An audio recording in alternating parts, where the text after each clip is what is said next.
March is Women's History Month, and it's really exciting to see the transition of where women started in the ski industry to where they've come. And I'm sitting here with a pioneer, and I'm totally fangirling right now as I'm here with Greta Eliasson. Good morning, Greta. Good morning, Maddie. Thanks so much for having me. I appreciate it. Thanks for being here, and thanks for all of the hard work that you've done to really pioneer women in the ski industry, only because as a child who grew up so in depth in the ski industry, you were like my idol growing up. I mean, thank you so much, Maddie. It was, like you say, hard work. I just stuck to my heart. I did the type of turns I wanted to do. I went off the jump if I wanted to go off the jump. It was just like skiing for me. That was what made me, be successful.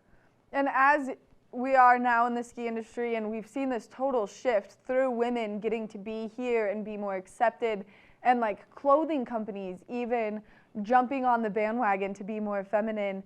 How do you feel as you've started it and watched it go through? Oh my gosh. I mean, we just finished watching the Olympics over in Beijing, and it was seriously the most exciting Olympics I've ever watched in my entire life.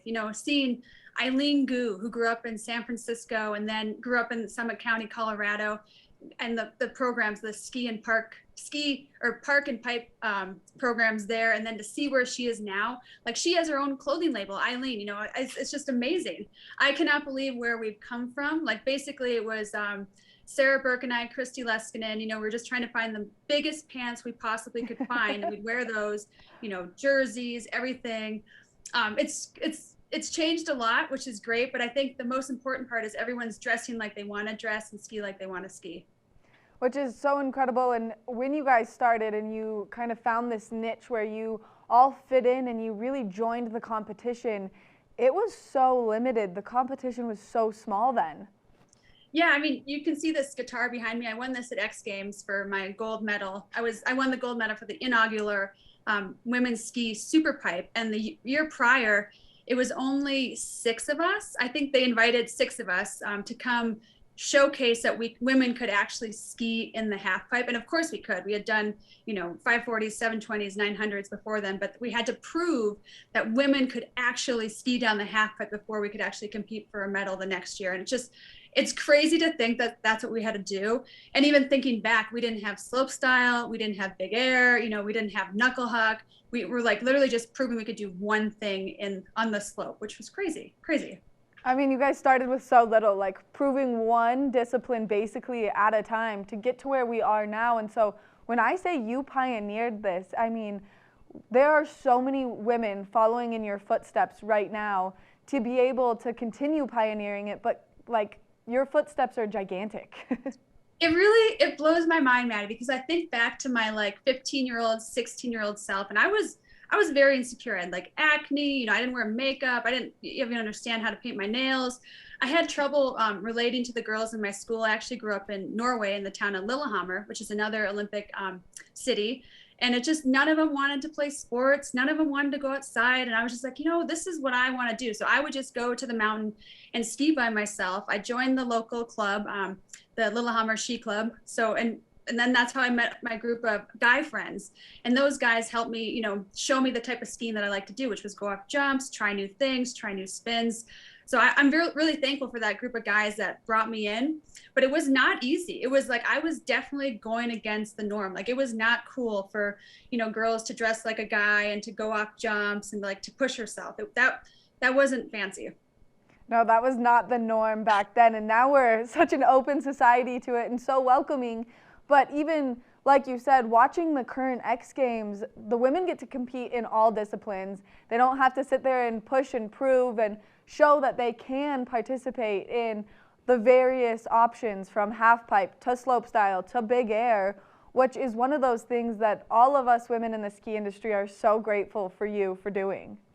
Yeah, no problem. I mean, I just did what was fun. So I'm glad I seriously cannot believe it's where it's at right now, where, Tess Ladeau from France is doing a 1620. That's 4.5 or five, was 16, 1440. It's 4.5 times around, Yeah. it's 4.5 helicopters. It's absolutely insane, mind boggling. And then Alex Hall, the male, he's just doing a spin that's 1.5 more than what she's doing. So the line of like, oh, can she hit the jump? Like, no, yeah, she's gonna hit the jump and she's gonna do a 1620 or a switch 1440, whatever you want.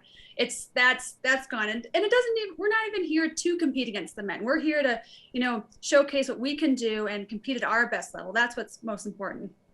Which is, I mean, the impressive part of everything is that we've proved ourselves, and you especially have brought this ability to women. And some of the work that you've done is with the Women's Sports Foundation, which is an incredible foundation, really helping women get into the sport and the niche that suits them best. Yeah, I got so lucky to be invited into the circle of the Women's Sports Foundation. I think it was the second year I won the gold medal at the X Games. I met a woman from the foundation that said, hey, would you like to come out to our event in New York City? It's called the Annual Salute to Women in Sports. So again, there was no trophy or prize that you could win as a female athlete, like best female athlete of the year, best female athlete of a team sport. There was nothing like that. So when I went to that event in New York City, I was sitting next to women that, raced in the Indy 500, got the gold medal in softball, like all these different track and field, all these athletes, tennis stars, golf stars, everything. It was just, it blew my mind where basically I got to meet the women that had pioneered their sports. And then I was thinking back to my sport of free skiing, like, as I was one of the six pioneers, and it stoked my fire, and I was even more excited, and I knew where we could take free skiing just because I'd seen what had happened to golf, what happened to tennis. It's just amazing. If you give women the opportunity to play and participate and the chance to win like a trophy or prize money, I mean, they'll just do it, and they'll take it and send it the whole way. I just got goosebumps as you were talking about this, only because I think it's so inspiring, and what a perfect time of year that we're doing it, as we're approaching, or we're in Women's History Month. And I mean, I'm like so in awe of who you are and what you've done for the sport and women in the ski industry as a total. And so a little bit earlier we were talking about the recent competitions you were in. Do you want to touch on those again? Yeah, so this past year, it's pandemic, COVID, no one can travel, right? I'm a new mom. I have two small boys, but they're finally, kind of growing up, going to school now, so I'm having more time. And I got invited to participate in Absolute Park's Spring Battle, it was a virtual park contest where we were doing best 540, best rail trick, best knuckle huck, best air. And I filmed my tricks and I submitted it, and I did pretty well.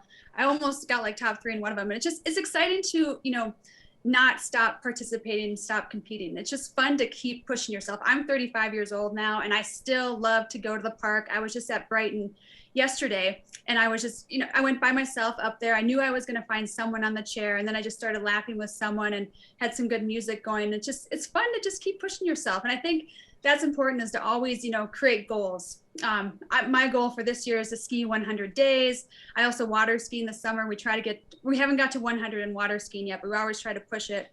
It's just fun because, if you don't have goals or just things you're trying to reach for, it's hard to kind of get up in the morning. And for me, I love having an ambition or something I want to go for.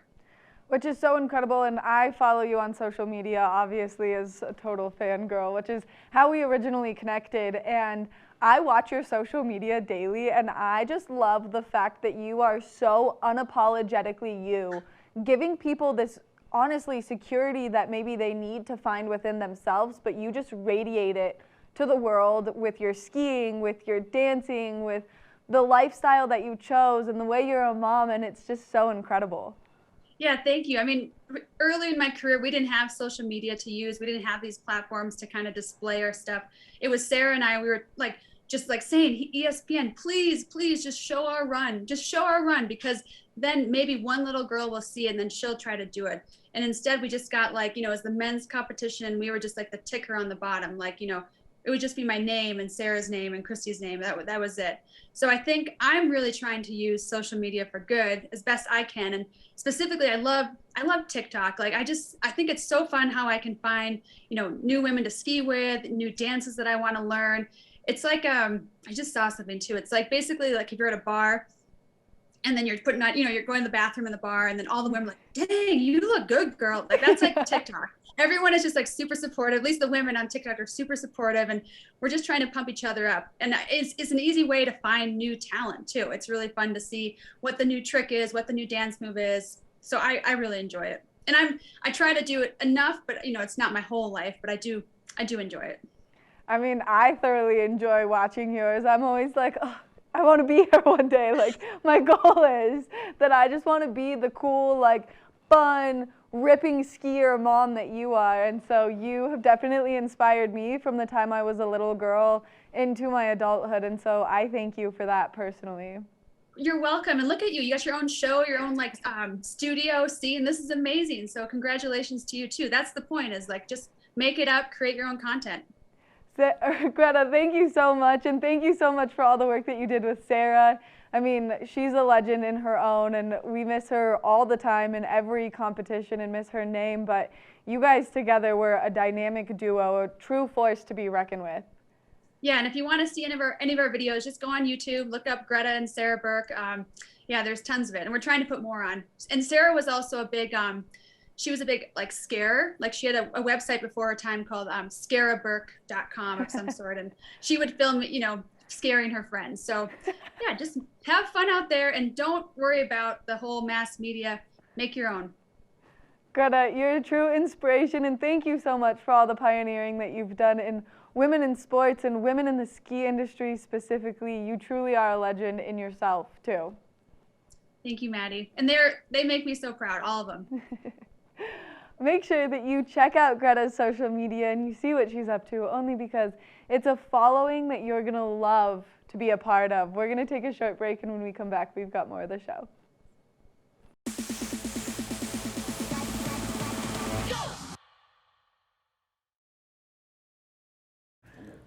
Hi, this is Maddie Evans with TV8's Good Morning Vail, and we've got a very special segment bringing in history and new technology. And how lucky am I to be joined by the owner and president of TV8's partner, or owner, I guess, Deerfield Media, Steve Mumblow. And Steve, we've spent some time recently in the Colorado Snow Sports Museum and Hall of Fame, which has triggered some old memories, some nostalgia for you. Maddie, that's correct. This morning TV8 was filming at the Snowboard Museum, and I was wandering through the exhibit, which is absolutely great. Yes. And I came upon some skis from the early 60s. And I said, wow, those are my skis and my bindings. I remember having my first pair of skis. I went to the ski shop, and back then we had the graduated length method. You put your hand up in the air and you twisted it, put it down. And the ski had to go from there to your wrist. And I came in at 210. Wow, that's a big ski. And so I was 14 years old, had my first pair of skis, which were 210s. I think they were Fisher skis, but I saw my old bindings there. Yes. Marker, Rotomat Yep. bindings, which I'm surprised I never broke my foot on it. And so my little nostalgia trip down memory lane there, I said, Maddie, let's go find a great ski shop and have them tell us what is happening new. It's 50 years later and 70 pounds heavier, and what do they have today? Can I finally get off those 210 skis? Yes, and that's a perfect description of what we're about to do here. And we're at Ski Town All-Stars with the experts and one of the leading companies right now with a great demo program. So we're gonna get you all nice and set up on some demo skis. Looking forward to it. All right, let's take off and do that. We've made our way over to where we're going to select the skis and see exactly what's going to be best for Steve in this variable ski conditions that we have right now, and now that the technology has improved over the last 50 years. Okay, what do we have here, Nico? Well, one of the biggest differences from skis back in the day to now is that skis have gotten lighter, a lot lighter. So this is a very lightweight ski from Line. It's called the Vision 98. It's a full wood core on this guy. And this is a 179, which I think would be a really nice length for you. What this ski has is a lot of rocker in the tip and in the tail. So the ski is effectively skiing from this part of the ski down to where they connect to the bottom as well. Yeah. So that is the shape. Do you like to ski fast, Steve? I like very fast. Yeah? This might not be the ski for you then. Okay. A little soft. But we do have the Vocal Mantra M6, and this is a 170, which I would say for you would be a little on the short side. This wouldn't be very stable at the speeds that you're looking to go at. So put this one back, grab the next size up here. That's a 177. I think that's going to be perfect for you. That's good. Well, that's a big difference from way back then when I was up here. A lot more fun these days now. Yeah. Yeah. So shorter ski is easier to turn. The shape of this ski is pretty interesting. It has 3 different radiuses for when you're turning, which just kind of adds to the overall stability and performance. And it has a T-null frame. T-null is a lighter version of titanium, essentially, that goes around the outside, and the inside we have carbon stringers and a full wood core. So this, I think, is going to be a great option for you if you like to go fast, ski aggressively, and kind of take it all over the mountain. Let's go with that. All right. We've made our way back over here, and now it's time to get into the technical aspect of the ski to boot to binding, which is really important because this is going to be that tension that keeps you in, allowing you to stay in the ski so that you're not falling out easily. It's pretty important. Yeah, it's hard to have fun while skiing if you're not on the skis. That is 100% true. And so, Steve, you normally know where you like your binding set and kind of how that all works. And so Nico is going to give us all that great information on exactly what's taking place here. Yeah. So the way I'm going to tell you right now, Nico, where I set. I'm going to let you lead me, and I'll tell you that's it. All right. Well, let's see what we come up with. So based off your weight, height, age, skier ability, and boot sole length, we look at the DIN chart here, which every binding manufacturer comes out with a DIN chart. It's been the same every year, but they still have to give it to us every year. And we have to use the correct one for each year in that year. It's all very technical. And so based off your weight, height, age, and boot sole length of 335, the chart puts you at an 8 DIN. Right on the money there. Right on the money. There we go. It's amazing. I rented boots when I didn't bring my own gear, and I sometimes have a tighter boot and a little bit shorter. And just going a tiny bit shorter cuts it down to a 7. And I was really surprised. Yeah, people don't really think about the technical side of the ski rentals very often. But there's a lot that goes into making sure our customers are safe out there. So when we are adjusting the bindings, these are Griffin demos, Marker Griffin demos. So they are on a sliding track, which makes them adjustable to any boot sole length. So again, we're at a 335 here. They make it pretty easy for us to do this quickly. So just line up the numbers. And the DIN setting is the pressure forward and backwards in this binding that's going to hold your foot and your boot in place so that when you are initiating those turns, you're not just popping right out. Exactly. So there are two main things to consider when adjusting bindings. It's the forward pressure, which would be the size, and the DIN settings, which would be the retention settings. So the forward pressure indicator is on every binding here in the back. Pop that one up. One. Whew. Yep. Some muscles there to get that boot in that binding. It's a lot easier when you're wearing the boots on your feet. Yeah, I would imagine. Yeah. So we have this little indicator window here with that line in it. So it's right in the middle of the window. That's perfect. We'll set the DINs on the toe to 8. And on the heel. Also to 8. That's 1.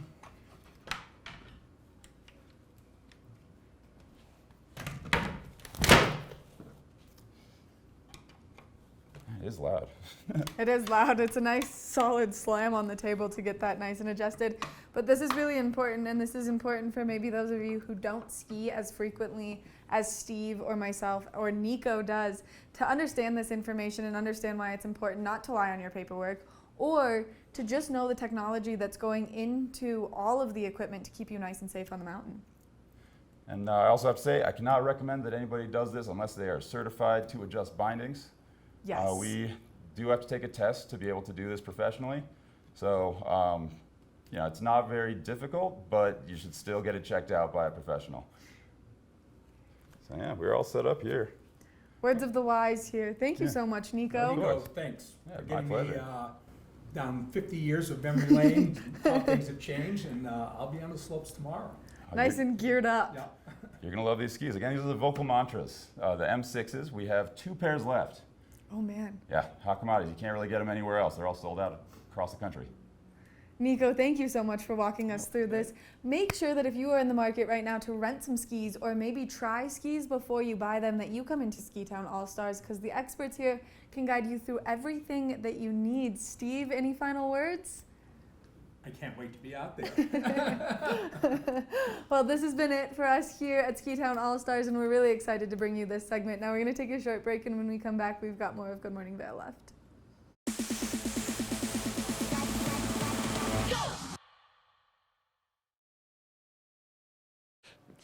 Hi, it's Maddie with TV8's Good Morning Vail, and I'm standing here with Alex Jensen, the knower of all things for sun and ski sports. Good morning, Alex. Good morning.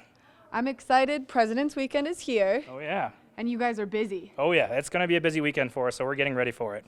And right now you're doing a deal where if people rent for multiple days, they get better discounts. Oh, yeah, absolutely. We're always here to help make things easy for you, and one of those things is just giving you better deals. So we're going to talk about them, and the first one is if you guys rent for a couple days, so 3, you'll get 10% off the whole rentals, 4 is 15, and the big guy, you rent for 5 or more days, you're here for a week or more, you're going to get 20% off that entire rental. So we're talking about great deals. Yeah, that 20% off for multiple days, especially 5 or more, that helps substantially when you're coming here to ski, only because things can add up quickly, and especially when you're bringing a family. Yeah, bring a family. You don't know how long you're going to be here for. Especially this year, we're seeing a lot of people coming for more than just a week, so great chance to get on that deal. And right now, the rental process is boots, skis, poles, helmet, the whole shebang. No helmets, unfortunately, but skis, boots, and poles, that's all part of the package. And you come in, we'll walk you through the process, whether it's inputting your information, and then our techs who know almost everything about the rental process will walk you through getting boot fitted, making sure you're in the right size boot, because not everybody knows which size they need to be in. It's a really crucial part of the process. And then we'll size you up with skis, and we got different ski packages too. So whether it's just your first day on the hill and you're looking just to get started, or you're an advanced skier and you want that demo package, we've got both styles of skis for you. And what's the difference between that beginner package and that demo package? It's going to be that ski. So with the basic rental package, it's going to be a very beginner rental ski. If you've ever been on a mountain before, if you've seen the Rossi rental skis, you'll know what I'm talking about. It's everywhere. It's one of those. It's a great ski for beginner. There's nothing crazy about it. It's designed to make it really easy to pick up skiing, really easy to learn on. But then again, if you are that advanced skier, we're talking about those demos. We're talking about real skis you can buy off the wall, get a chance to hop on them, try them out, see what the ski's all about, see what different materials do for you, different sizes, different shapes, all the crazy things that the ski world's got for you. Give it a chance for you to try it before you buy it. Which that's something that's so nice, and especially as you're kind of making your way through the ski season, allowing yourself to try the multiple different skis and see exactly what does work for you, because some skis are heavier based on materials and turn radius differences, and there's like a whole wealth of knowledge that can go into renting skis. Yeah, and even just changing body sizes between you and me, like the way we're going to ski is completely different. So having skis that do different things for you and different people ways skiing it, all that makes big difference. So giving yourself a chance to hop on that equipment, get a feel. What does it do good for me? What do I like? What I don't like? It makes a massive difference. And at the end of the day, you can go buy that ski knowing what you're expecting. Which I love that, and I love that knowledge coming from the experts here. And as we were walking in, I was listening to you guys overhearing you guys fit some people with ski boots, and the wealth of knowledge that was coming out and explaining how that ski boot is going to fit your foot and why it feels funny when you're standing upright versus flexed forward. You guys know everything. Yeah, absolutely. We want to make sure that when you walk in, whether again it's that beginner or somebody's been in 100 times, we're going to walk you through their process to make sure you feel comfortable with that boot. Again, as we talked about, there's different feelings with that boot, and there's very good reasons to why you want certain things out of certain ski boots. So we want to make sure when you leave here, you've had a great experience and you know what you're getting yourself into. And then you wrap everything up by sizing the ski poles, which this is really important that people do that correctly too, because if your ski poles are too short, you're not going to make your way over those cat tracks. And then if your ski poles are too long, you're going to be dragging them and maybe catching them on things. Yeah, absolutely. I mean, everything we're talking about, making that experience easy for you. Ski pole sizing is another part of it. Ski sizing is part of it too. So all these different things that you don't need to know, That's why the techs are there for you. They're there to help you walk you through that process. And what's the easiest way for people to get their ski rentals underway? You can two different ways of doing it. You can either reserve online ahead of time, at least 48 hours in advance. It'll take all your information, put it into our systems. You're ready to go there. Or what most people do is just walk in. We have one of the biggest rental fleets in the area. There's never really an issue with availability, so just walk in. Again, then the techs will start walking you through that process, start to finish. If you have any questions, just make sure you ask them. They're always here to help. Alex, where are you guys located and what are your store hours? So we're here in Avon. We're right across from where City Market is, the local grocery store. And then we're here 8 a.m. to 8 p.m. almost every day. And then Fridays and Saturdays are our busiest days. We've actually extended that. We're open until 9 p.m. So make sure you guys can get a chance to come in. Whether it's grabbing rentals for the next day or just grabbing some gear, we're here for you. Yeah, that last minute, maybe you forgot one mitten at home. This is the place that you want to come to replace it. Yeah, or ski boots. That's a big one this year. I've had lots of people forgetting ski boots. So if you need even just ski boots, come in and get them rented and we'll be ready for you. Alex, thank you so much for meeting with us and giving us all this great information. Hopefully you get to get out on the slopes soon. It's going to be a great time of year to get out there and enjoy it. Thank you again, Alex. We're going to take a short break, and when we come back, we've got more Good Morning Vail.